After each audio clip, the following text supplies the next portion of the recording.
یہ جتنے بھی عرب قبائل تھے جن میں سے چیدہ چیدہ لوگ مسلمان بھی ہوئے، عرب دوسرے گھرانے جس میں بنو امیہ پیش تھے،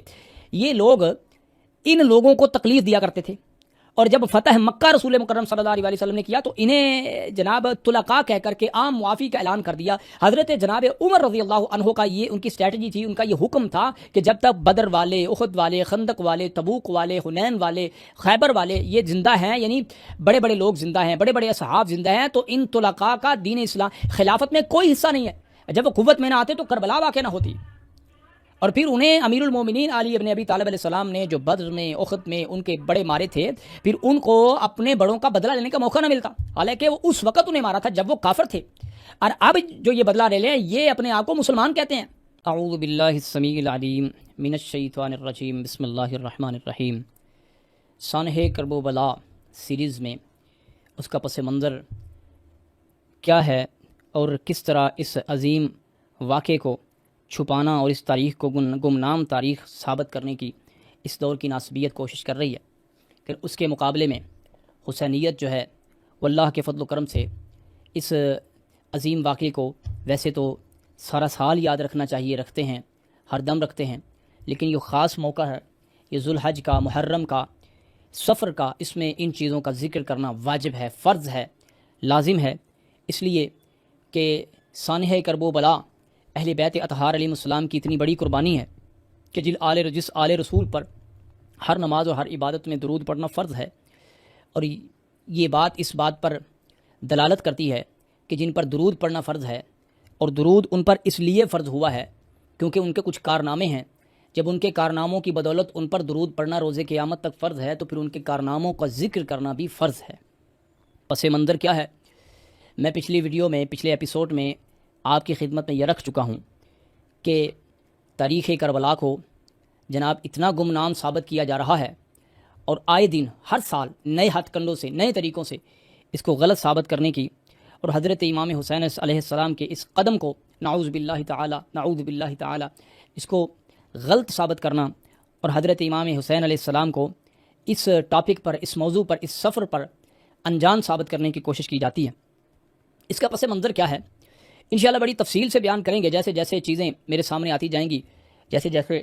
توفیق اللہ دے گا آپ کی خدمت میں رکھیں گے۔ ایک روایت بڑی قابل غور ہے جو بخاری میں بھی ہے، اور اس کے علاوہ اور بہت ساری کتابوں میں یہ روایت موجود ہے۔ بخاری، صحیح البخاری کتاب العلم میں باب حفظ العلم میں یہ بات روایت موجود ہے۔ ان سعید المقبری ان ابی ہریرہ رضی اللہ تعالی عنہ قال حفظت من رسول اللہ صلی اللہ علیہ وآلہ وسلم رعاعین۔ حضرت جناب ابو ہریرہ رضی اللہ عنہ فرماتے ہیں رسول مکرم صلی اللہ علیہ وآلہ وسلم سے میں نے علم کے 2 برتن، 2 پیمانے، 2 ظرف بھرے ہیں میں نے علم کے رسول مکرم صلی اللہ علیہ وآلہ وسلم سے۔ فاما احدهما فبسسته، اور جو ان میں سے ایک ہے میں نے اسے دنیا کے سامنے کھول دیا، بیان کرتا ہوں بے دریغ۔ واما الاخر، اور جو دوسرا برتن ہے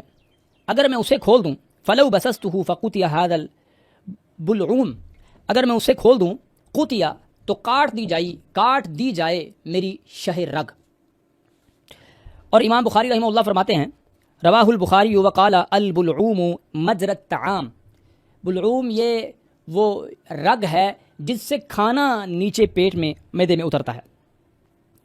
حضرت جناب ابو ہریرہ رضی اللہ عنہ کی اس بات کو یہ بھی انہوں نے ذکر فرمایا۔ اچھا، یہاں پر امام ابن بطال کہتے ہیں قولہ، اس اپنی جو انہوں نے شرح بخاری لکھی ہے نا، اس میں وہ جناب کہہ رہے ہیں ابن بطال فی شرح ہی علی صحیح البخاری، جو ان کی شرح ہے صحیح بخاری، اس کے صفحہ نمبر 199 یعنی 189 میں وہ کہتے ہیں، کیا فرما رہے ہیں کہ فاما الاخر فلو بسسته فقطع هذا البلعوم، کہ جو یہ قول ہے حضرت جناب ابو ہریرہ رضی اللہ عنہ کا کہ میں نے اگر دوسرا برتن کھولا تو میری شہ رگ کاٹ دی جائے گی۔ قال المحلب و ابو الزناد، محلب اور ابو الزناد کہتے ہیں یعنی انہا کانت احادیث اشراط الساعہ، یہ وہ احادیث ہیں جس میں قیامت کی نشانیاں ہیں۔ وما عرف به من فساد الدین، اور اس میں فساد دین، جو رسول رحمت صلی اللہ علیہ وآلہ وسلم کے جانے کے بعد جو دین میں فساد برپا ہوگا اس کے بارے میں بھی یہ چیزیں ان روایات جو وہ کہتے ہیں میں بیان کروں تو میری شہ رگ کاٹ دی جائے، اس میں موجود ہے۔ و تغیر الاحوال، اور جو احوال حالات چینج ہوں گے، تغیر و تبدل ہوگا، ان کا ذکر ہے اس میں. و تضییع لحقوق اللہ تعالی، اور ان چیزوں کا، ان اللہ کے حقوق کا ذکر ہے ان میں جن کو بعد میں ضائع کر دیا جائے گا. کا قول ہی، کہ جس طرح جناب ابو ہریرہ رضی اللہ عنہ کا ایک اور فرمان ہے کہ نبی محترم صلی اللہ علیہ وآلہ وسلم نے فرمایا کہ میرے بعد دین خراب ہو جائے گا، دین میں فساد برپا ہوگا قریش کے چند چھوکروں اور قریش کے چند نوجوانوں کے ہاتھوں پر. وکان ابو ہریرہ یقول، حضرت جناب ابو ہریرہ رضی اللہ عنہ فرمایا کرتے تھے، لو شئت ان اسمیہم، اگر میں چاہوں تو میں ان کے نام بھی لے سکتا ہوں، باسمائہم، اسمیہم باسمائہم، میں ان کے نام آپ کو بتا سکتا ہوں. مجھے رسول رحمت صلی اللہ علیہ وسلم نے بتائے ان کے نام، میں وہ آپ کو بیان کر سکتا ہوں کہ جن کے بارے میں اللہ کے رسول صلی اللہ علیہ وسلم نے فرمایا کہ ان قریش کے چھوکروں کے ہاتھوں دین اسلام پر فساد برپا ہوگا. فخشی علی نفسہ، تو میں اپنے نفس پر خوف کرتا ہوں کہ مجھے قتل کر دیا جائے گا. وکذالک ینبغی لکل من امر بمعروف اذا خاف علی نفسہ، اور یہ فرماتے ابن بطال کہ یہ جناب ہر ایک پر لازم ہے کہ وہ اپنی جان بچائے، اگر اسے خوف ہے تو پھر وہ کچھ چیزوں پر پردہ بھی ڈال سکتا ہے. یہ روایت بڑی گہری ہے، اگرچہ جناب ابو ہریرہ رضی اللہ عنہ نے بیان نہیں کیا، لیکن آنے والے دور میں یہ بات واضح ہو گئی کہ وہ قریش کے کون سے چھوکرے تھے کہ جن کے ہاتھوں سے دین اسلام کو نقصان پہنچا ہے. اور اس طرح ایک دوسری روایت رسول مکرم صلی اللہ علیہ وسلم کے حوالے سے آپ نے فرمایا، میں نے خواب میں دیکھا کہ میرے ممبر پر، اللہ اکبر، بنو امیہ کے بندر میرے ممبر پر اچھل کود کر رہے ہیں. یہ وہ ساری چیزیں ہیں، اگر آپ کے اندر ایمان ہے تو آپ ان چیزوں پر غور و فکر کر سکتے ہیں کہ یہ وہ چیزیں ہیں جو کربلا کا پس منظر ہے، جو کربلا کا پس منظر ہے. پس منظر میں ان ساری چیزوں کو اگر آپ سامنے رکھیں گے تو آپ کو پتہ چلے گا کہ کس طرح رسول رحمت صلی اللہ علیہ وآلہ وسلم نے پہلے ہی بتا دیا تھا کہ میری امت کا نقصان ہوگا اور وہ قریش کے چند چھوکروں کی وجہ سے ہوگا. اب دیکھیں اس کے بعد کیسا ہوا کہ حضرت جناب ابو بکر ان کے دور میں جب شام میں جنگوں کا سلسلہ شروع ہوا تو وہاں پر یہ بنو امیہ کا ابن سفیان یعنی امیر شام کا بھائی تو ان جنگوں میں شامل تھا. تو وہاں پر جب کچھ تاریخ میں یہ ہے کہ وہ شہید ہو گئے اور کچھ میں یہ ہے کہ انہوں نے وہاں پر تعاون آ گیا اور تعاون کی وجہ سے جناب ان کی موت واقع ہوئی. تو پھر اس کے جگہ پر امیر شام کو وہاں پر لایا گیا جناب، کس میں، وہاں سے حکومت میں لایا گیا شام کی. جب شام کی حکومت میں لایا گیا تو حضرت جناب عمر کا دور تھا کہ انہیں جب وہاں سے ہٹانا تھا تو اس سے پہلے حضرت جناب عمر رضی اللہ عنہ کی شہادت ہو جاتی ہے. تو جب حضرت عثمان رضی اللہ عنہ کا دور آتا ہے تو پھر ان کے اختیارات میں، امیر شام کے اختیارات میں تھوڑی جناب وسعت آ جاتی ہے اور پھر یہ آہستہ آہستہ پورے شام کے حاکم حکمران بن جاتے ہیں. انہوں نے تقریباً 20 سال وہاں پر گزارے ہیں، اور یہی وہ چیز ہے کہ جن لوگوں کو نبی مکرم صلی اللہ علیہ وآلہ وسلم نے جن پر احسان کیا تھا کہ یہ لوگ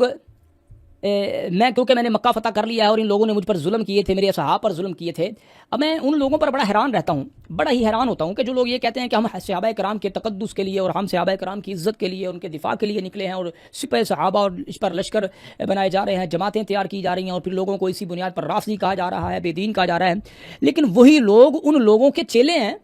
جو لوگ سب سے بڑے صحابہ کرام کے گستاخ ہیں.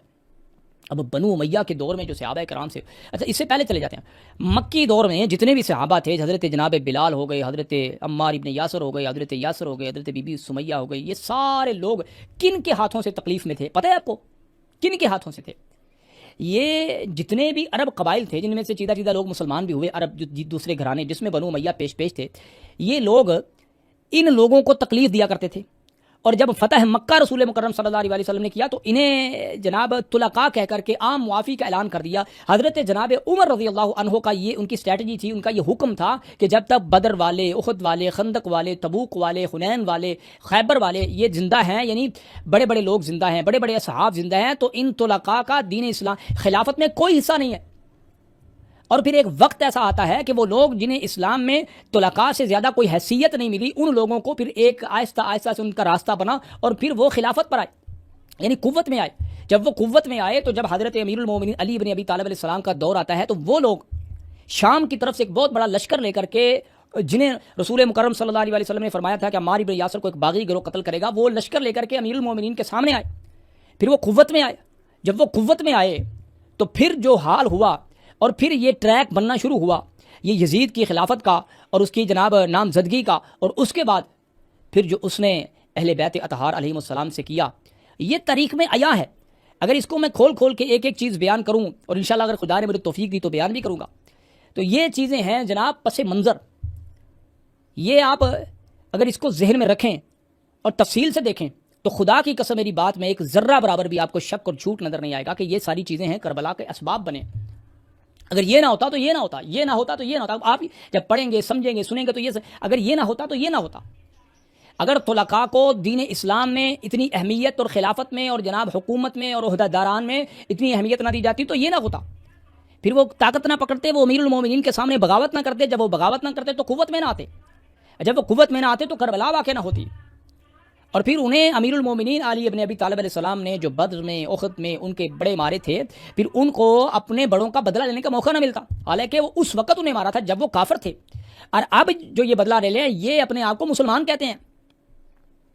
یہ کلمہ پڑھ چکے ہیں۔ اللہ اکبر۔ اللہ سے دعا ہے اللہ مجھے اور آپ کو